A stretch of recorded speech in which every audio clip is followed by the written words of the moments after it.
Hello guys! Welcome back again to my channel. For today's video, bibigyan ko kayo ng list of 2.5 horsepower inverter window type aircon.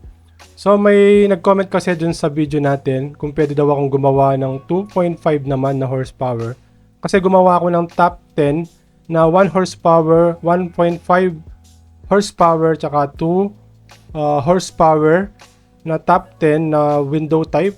Tapos gumawa din ako ng top 5, top 1.5, tsaka top 2 horsepower sa split type naman. So sa window type, top 10 yon, tapos sa split type, top 5 lang yon. Marami kasi nag-request dun sa window type, kaya ginawa kong 10 para madaming choices. So ngayon, eto, 2.5 naman tayo na horsepower. Inverter to guys na window type aircon.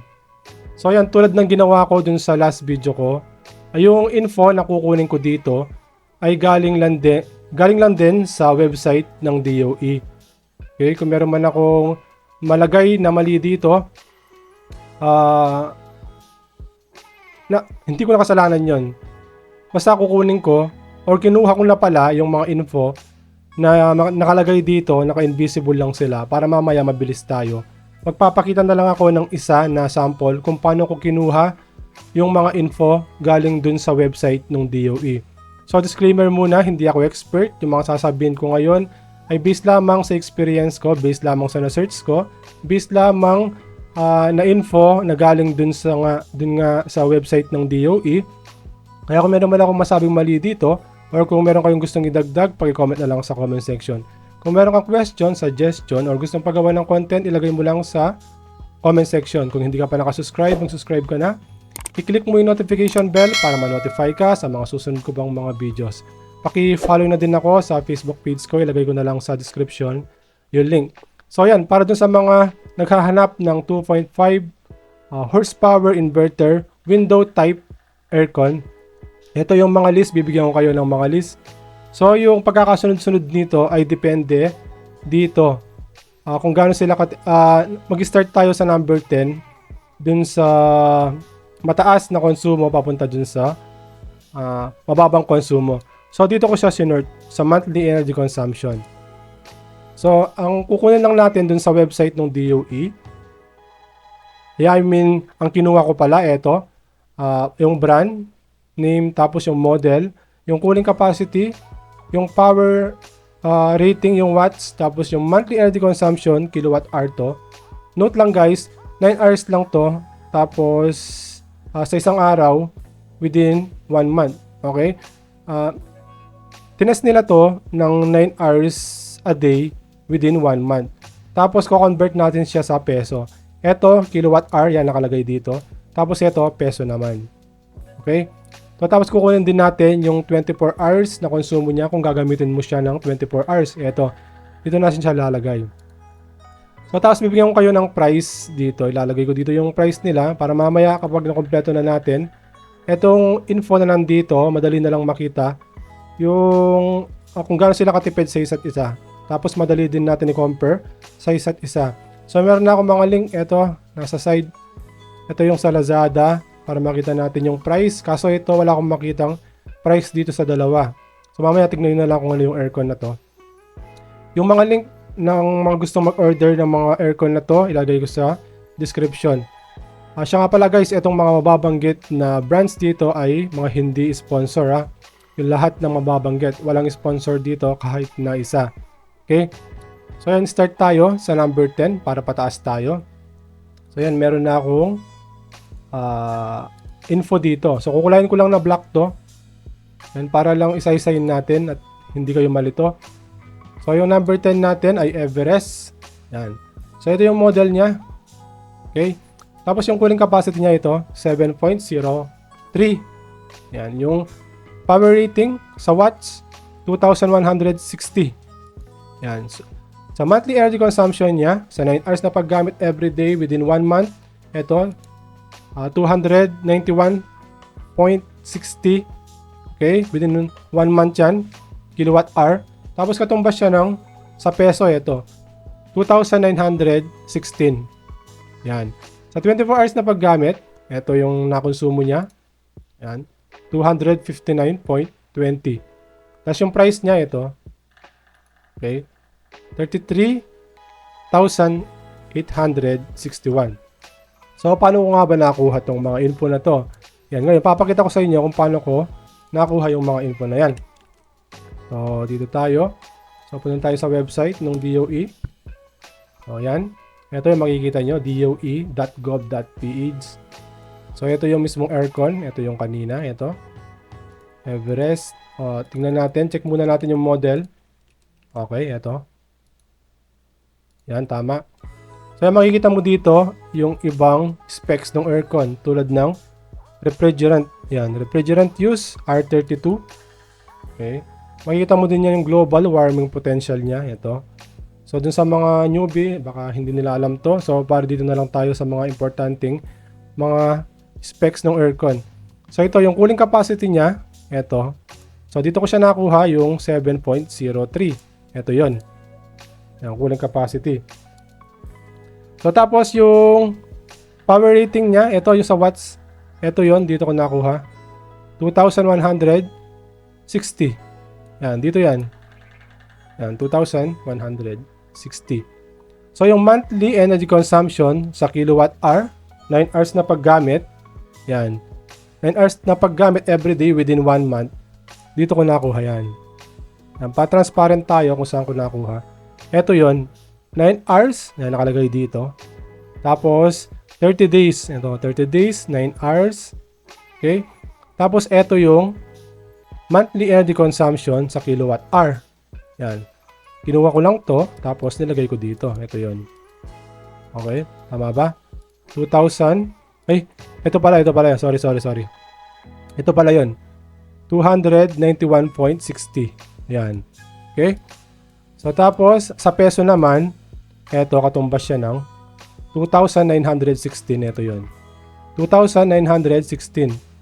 Guys, note lang yung ginamit nilang rate dito ay 10 pesos. Ito nakalagay dito. Iba-iba ng rate, depende sa lugar. Tingnan nyo yung rate sa lugar nyo kung magkano, nasa bilyan kung magkano. Okay? Halos naman every month tata nagbabago yan. So dito yung ginamit nila, kaya nakuha nila tong 2,916 sa isang buwan. Yan, peso to. Ang ginamit nilang rate, eto, 10 pesos. Okay? Tapos sa 24 hours na paggamit, eto, 259.20. Paano nga ba nakuha yan? Ito dito. 24 hours ha. Okay. Kung gagamitin mo siya ng 24 hours, magkano yung konsumo niya. So, para may idea lang kayo, yan, dito ko, kinompute. So, nilagay ko dito, 24 hours. Yan.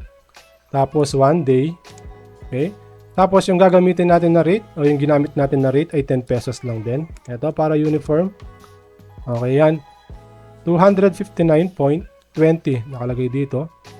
259.20. So, nilagay ko na kagad dito yung mga info para mabilis tayo. Kasi kung isa-isayin ko pa to, baka matagalan tayo. Mamaya kapag nakumpleto ko yung mga info na to, at least meron kayong list ng mga 2.5 horsepower inverter aircon. Okay? Kung meron kayong gusto dito, i-click nyo yung link sa description. Maglalagay ako ng mga link. Kung gusto nyo munang i-check or kung gusto nyo mag-order, maglalagay ako ng mga legit na seller dyan. Siguro maliban dito sa dalawa kasi wala akong mahanap na legit seller. Okay? Kung meron man, basta check nyo na lang sa description yung mga link. So yan, ito yung top 10 natin. Okay? Yung Everest. Yan. So 2.5 dito horsepower ha. Inverter to guys ha. Hindi ito non-inverter. Inverter tong mga to. So yan, 9 na tayo dito. Okay, next na tayo sa list. So, yan, kulayan ko lang. So, yan, yung pang number 9 natin, Fabriano. Okay? Ito yung model niya.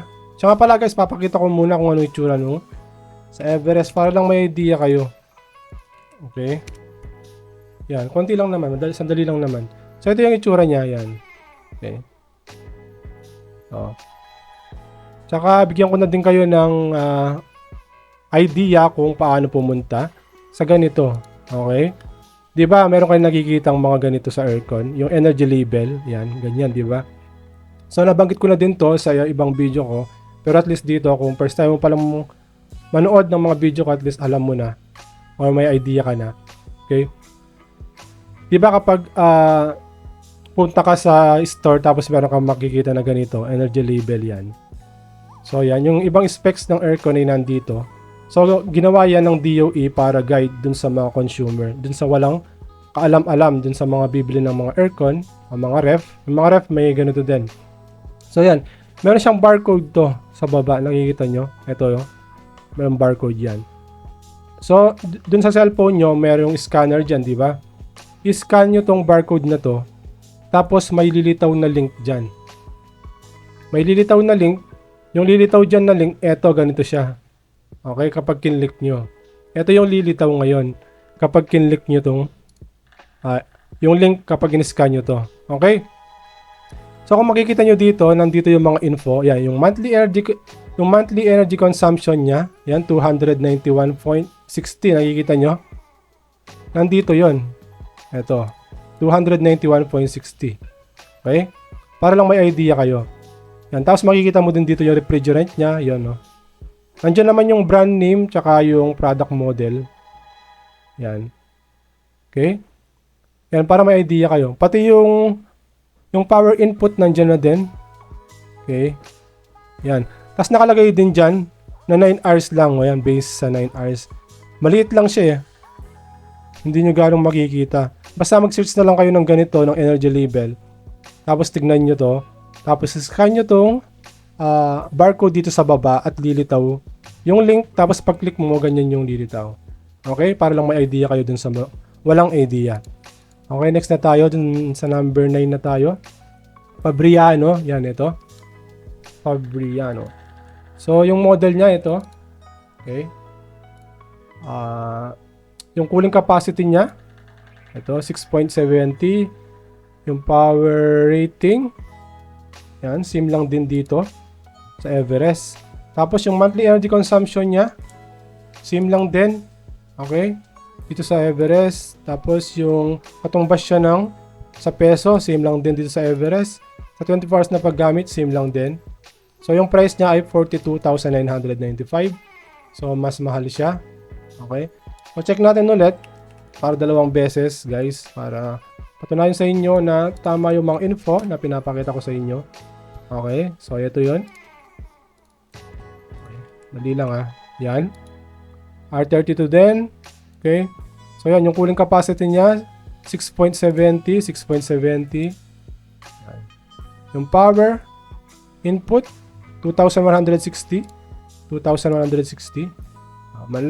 Yung monthly energy consumption, ito, 9 hours lang din to within 30 days. Tapos 10 pesos lang din yung ginamit sa rate nung tinest nila to. Okay? 291.60. 291.60. Yan. So, yung sa 24 hours na paggamit, ito, 24 hours na paggamit, 10 pesos lang din. Yan, 259.20. 259.20. Okay? Tingnan natin yung price niya dito. Okay, ito yun. 42,995. Yung seller ay siya din. Kung ano yung brand. Okay. So, yan. Dun sa mga gusto mag-order, maglalagay ako ng mga link sa description. So, yan. Dalawa na. So, yung iba dito, bibilisan na lang natin para mabilis tong video na to. Baka mainip kayo. Yan. So, number 8, kulayan natin. Yung kulin. Ito yung Kulin Quad Series, yung 2.5 nila. Ito yung cooling capacity. Ito yung power rate. Nasa watts. Tapos ito yung makukonsumo niya sa 9 hours na paggamit. Everyday, within 1 month. Okay, same lang din dito sa dalawa. Yung monthly energy consumption sa peso, same lang din. Okay, sa 24 hours na gagamit, same lang din. So, yung price niya ito, 36,000. Yung mga price pala guys, depende yan sa seller. Baka meron kayong makita na mas mura. Okay. So, pakita ko lang sa inyo. Ito pala yung itsura nung aircon ng Fabriano. Para may idea lang kayo. Yan. Kaya check nyo na lang yung mga link ko sa baba para hindi tayo matagalan. Yung kulin, ito. Yan. Okay. Okay, next na tayo. Para lang may list kayo na ng 2.5. Okay, kulayin na natin to. Yan, LG, yung pang 7 natin. Ito yung model niya. Tapos ito yung cooling capacity niya. So mas mababa yung cooling capacity niya. Tapos mababa din yung power rating sa watts.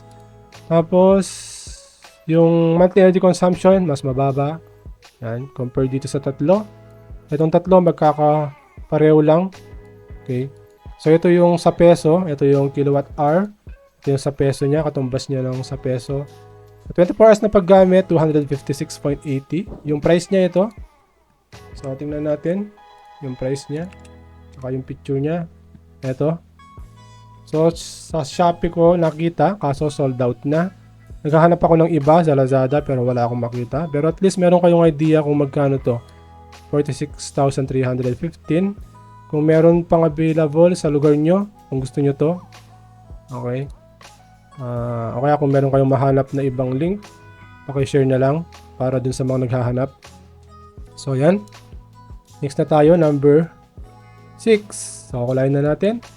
Yung Samsung. Okay. So ito yung model niya. Ito yung cooling capacity niya. Okay. So ito yung power rating sa watts. 2080. Monthly energy consumption. Yan, 280.80. Katumbas siya ng 2,808 kung sa peso.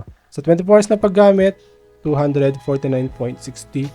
Yung price niya, 42,300. So, check natin yung price or yung picture niya. Ito yung itsura niya para may idea kayo. Okay. So, yan. Tingnan natin sa baba. Kung ganyan yung itsura niya. Okay, yan. Inverter, window type aircon. So, yan. Okay. So, top 5 na tayo. Para mapabilis. Okay. Yung 5 natin, ay yung Midea. Ito yung model niya. Yung cooling capacity, 6.01. Tapos, yung power rating sa watts ito, 2010. Ang monthly energy consumption niya sa 9 hours na paggamit sa isang araw within 1 month, ito 251.35 kilowatt hour to.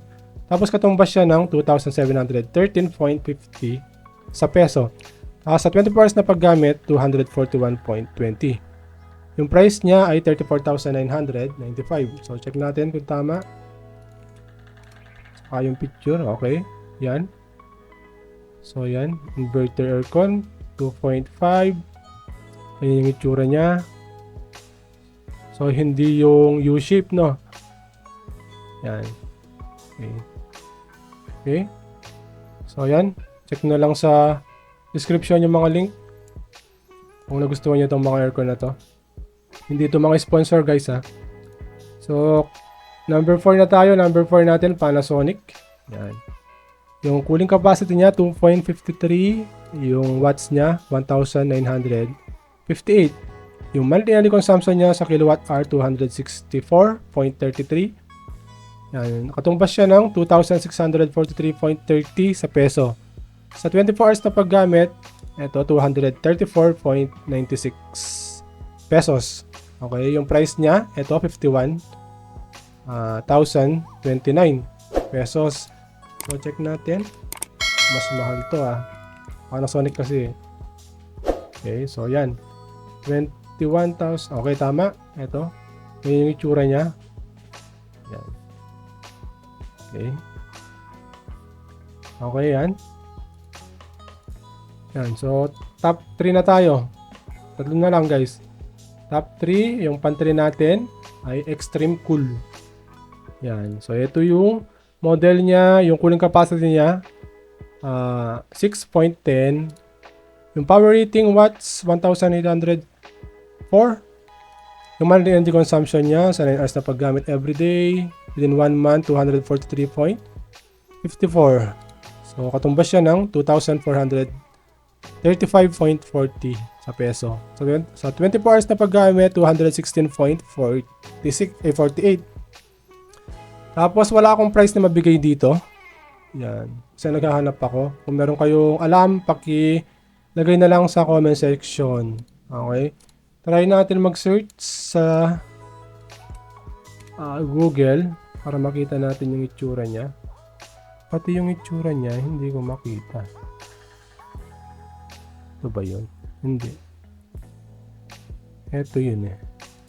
Sa DOE. Yan, window type yan. Ito yung itsura niya. So, check muna natin kung tama. Okay, tama. So, yan, window type. Ang nakalagay naman dito, 2.5 horsepower window type inverter aircon. So, yan. Tama naman dito. Pero wala akong makita na nagbebenta sa online. So, yung monthly energy consumption niya ito, 243.54. So, yan dito. 243.54. 24 hours na paggamit. Yan, ito. 216.48. So, yan. Ito yung number 3. Yung number 2 natin. Yan. Dalawa na lang. Number 2 ay Hyundai. Yan. Ito yung model niya. Yung cooling capacity niya, 6.45. Yung watts niya, ito, 1,800. Yung monthly energy consumption niya sa kilowatt hour, 243.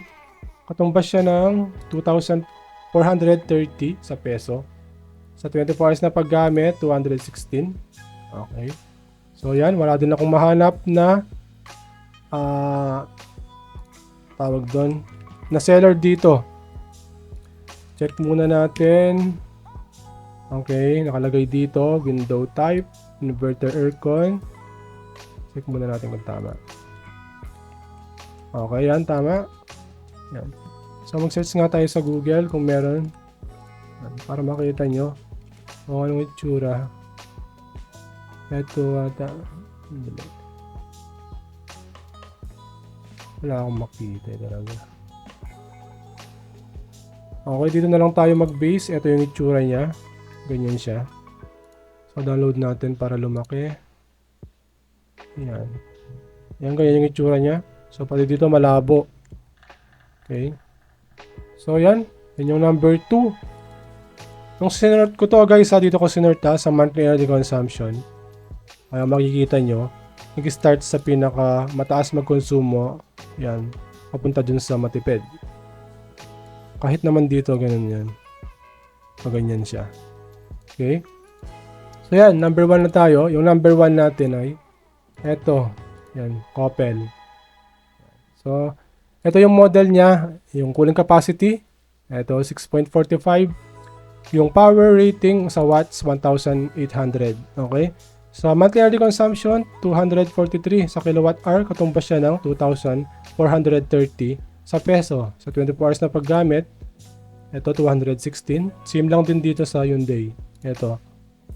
Okay, same lang din sila. Yung info nila halos pareho lang. So yung price nito ay 42,600. So check natin. Yan. Okay, 42,600. And 2.5 horsepower inverter window type aircon. Yan, compact pala to.